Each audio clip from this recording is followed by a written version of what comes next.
Good morning. So I thought I'd change the pace a little bit and talk a little bit about one of the most important social movements today, if not the most important, since it's the least addressed.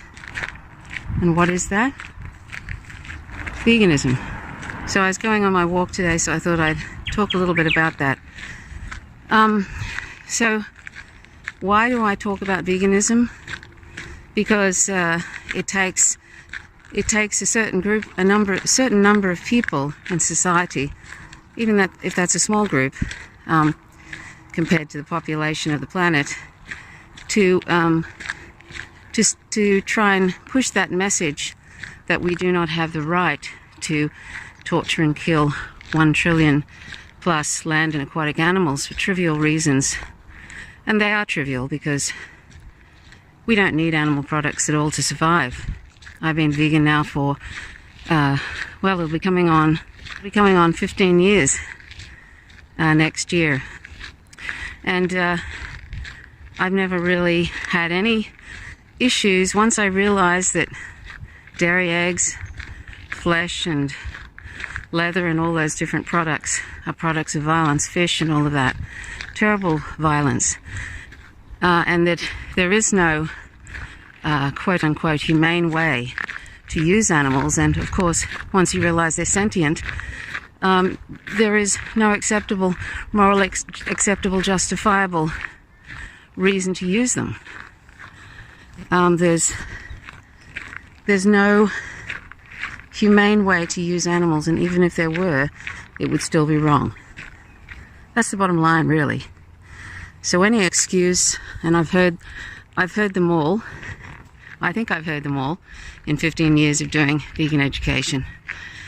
You hear all kinds of excuses from, I can only eat meat, I'm allergic to plants, I have a rare disease, I have to eat meat, or I have to eat dairy. Plants have feelings. I could go into that whole plants have feelings thing, but that's for another video. And then, you get all the people who are making excuses for why they're not vegan, yet they care about the planet, the climate crisis. As if being vegan is something we can do when everything is all over with, when the fossil fuel industry stops and when these green groups manage to, including Extinction Rebellion, who also ignores veganism, when these green groups manage to force politicians to do the right thing. Here's a news flash for anybody who is wringing their hands about the climate crisis. Politicians have known for quite a few decades about the science, and the fossil fuel industry has known since about the 50s and 60s that this was going to happen, and they hid that information. A friend of mine who was an environmental activist and worked with politicians in Australia. They knew way back in the 80s, but they chose not to do anything. So they knew about the science, and they chose not to do anything. And they don't need a 16-year-old girl, Greta Thunberg, telling them what they need to do. They know what they need to do. So if that's the case, now I'm getting on to the environmental side of this. I'm going to talk about the ethics of being vegan, which is what veganism is. It's an ethical position. But I just want to sidetrack for a moment and say to those who are waiting for politicians to do something, that's going to be a long wait, because they knew what to do a long time ago, and they're no different. Politicians tend to follow public opinion.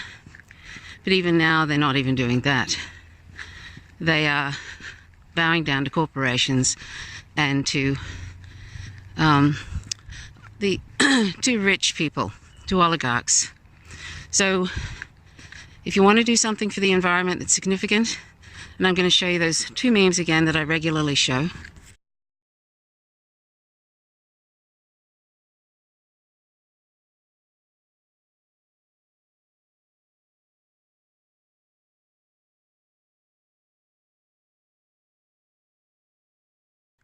You can't ignore the science. If we want to be science deniers, go ahead. But that's what you are if you are not vegan after reading that. You can be science deniers and wring your hands and hope government's going to do something. Good luck with that. But fact is, if we're not vegan, we are science deniers at this point. Anyway, so back to why I talk about veganism. That's one of the ancillary benefits, is addressing the climate crisis. And even if we are going to go extinct, that action of becoming vegan and staying vegan will help mitigate some of the disasters, and maybe a few species might survive. We won't survive, but some other species will. It will majorly help that. Majorly help the oceans. And I ask you to check out the Instagram account Seaspiracy, because the documentary I don't think has come out yet. If you can go through those memes, those images about the devastation to the ocean because we're not vegan, and you are not moved by that, then I don't know what to say to you. Then you can't really call yourself truly caring about the planet and about the oceans. I often see Greenpeace doing ads on Instagram, and I think, go away. You don't even mention veganism. You fetishize certain species, but really and truly, there's hundreds of thousands of the species that Greenpeace fetishizes that are killed and swooped up in fishing nets. And who's responsible? We are, if we're not vegan. And there's just a massive amount of devastation we cause when we consume aquatic animals. Massive. So check out Seaspiracy on Instagram. So, and then get back to me after you've looked at that. And then give me some reasons why you're not vegan. Okay? Anyway, so you know that joke that you hear,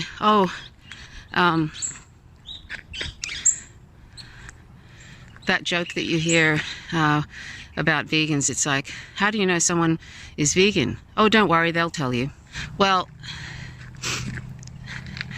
how does anything actually take hold on the planet that's a social movement? By sitting and holding your tongue and hoping, thoughts and prayers, that something's going to happen? I mean, really? Is that what some people think? What that really says is, when people make that joke, is they have a cognitive dissonance and they don't want this to take hold. Their habits, pleasure and convenience matter more to them than the 1 trillion plus sentient beings that are tortured and killed, the climate crisis, the major driver being animal agriculture, which you rarely hear, rarely. Even on left-wing media, you don't hear that, which is kind of sad. That's the least I can say about that. There comes a time where you have to just stop with the excuses. You know? There comes a time where you really do have to stop. Because this is crazy what we're doing. It's crazy what we're doing to the planet. And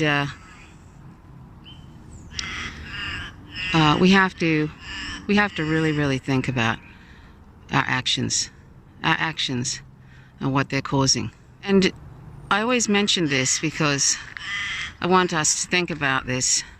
If you're living with a dog or a cat And you think, aren't they great? Like, we have a sweet little cat now. After Anjushri died, she was almost 17. We kept her going toward the end there. She had chronic renal failure, but she had quality of life pretty much right up until the end, except for the last couple of days. And then we realized it was time that she really was not enjoying life, and so that was very sad for us. And then we adopted. She was adopted. She's a refugee of domestication.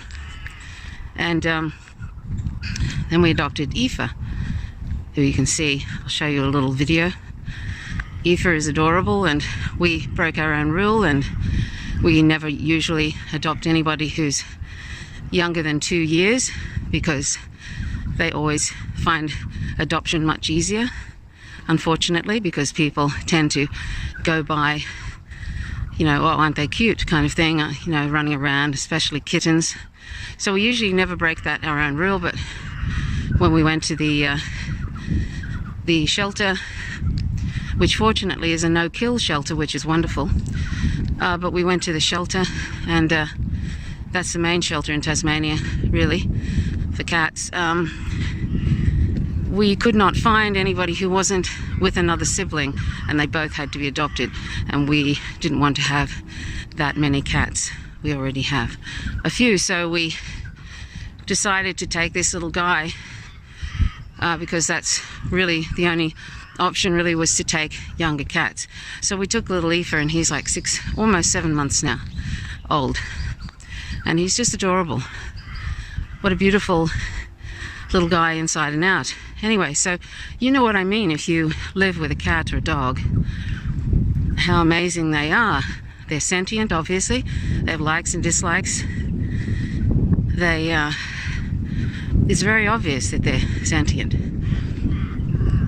Well, there's no difference in the sentience between the wonderful little guys whom we live with, who are refugees of domestication, and the animals whom are on our plates, on our backs, the ones that we use. There's no difference with any of those animals and the ones whom we live with. So why do we keep on pretending and telling ourselves there are? Because it's convenient. Because we don't want to think about it. But isn't that sad? That's sad that we're pretending and trying to not notice that these animals are as sentient as the ones that whom we live with. And they are, because there's no levels of sentience. And if we got to know any of those animals that are on our plates, etc., we would realize very, very quickly that they are all the same in there's the only difference is species. They all have likes and dislikes, and they are sentient. It's very, very obvious when you pay attention, and you don't need to pay much attention. So anyway, that's really what I wanted to say today, is that isn't it time that we stopped pretending that other animals, that there's different, that there are animals that we use and eat and wear, and there's animals that we fetishize, like dolphins, whales, and cats and dogs, and, you know, tigers and lions, and that somehow they're all different. There's ones that we use, and then there's others that are just, we think are great, and we make cartoons about them, like the Lion King and all of that, and somehow we think we've separated them into these two groups. But there is no difference. So let's try and let's think about that, and then think about going vegan, and think about also the world hunger we contribute to when we're not vegan, the tremendous devastation of the animal agriculture industry, including what's going on in the oceans. Amazon rainforest has been cleared at an acre a second or something, or an acre a minute. It's just it's devastating, and we have to stop. If we truly care about the planet, we're going to have to start behaving like fellow earthlings of these other animals who comprise 99.99% of the planet's population. Anyway, that's what I wanted to say. So thanks so much for watching. Please share this with others, because the more vegans there are on the planet. There's millions and millions now, but we need a lot more. A lot more. And we need it in a hurry for animals' sake and for the planet's sake. But most importantly, other animals, because they're all sentient. They love life just like we do and do not want to die. So thanks very much for watching. Please subscribe if you haven't already. Click the notifications bell, otherwise you don't receive updates. Please hit the like button and leave comments if you wish. Thank you so much for watching. My name is Trish Roberts. You're watching Signals from Vega. Till next time. Bye for now.